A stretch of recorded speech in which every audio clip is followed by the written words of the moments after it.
So we inspected the board, it's good.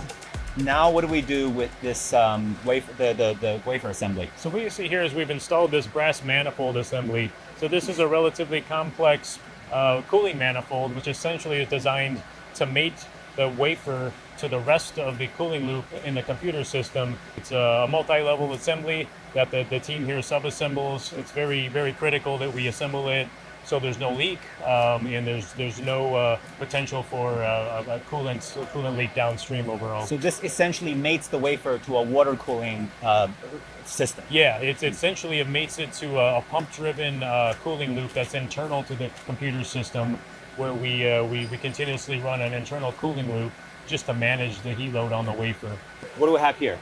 So this is our assembled engine block assembly overall. So after we install the cooling manifold and the cooling interface, we start to build out the electronics of the engine block.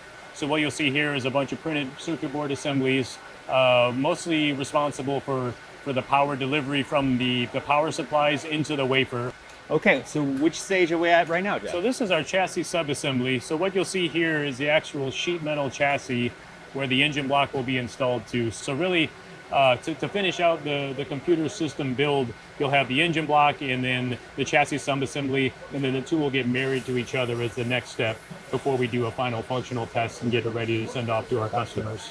And this is the finished product here. So we've assembled the engine block, we've assembled the chassis, now we've married them together, and we've created a functional CS-3 product. This is where we do a test process to ensure everything's installed, connected, talking to each other, and we have a fully functional system. Amazing.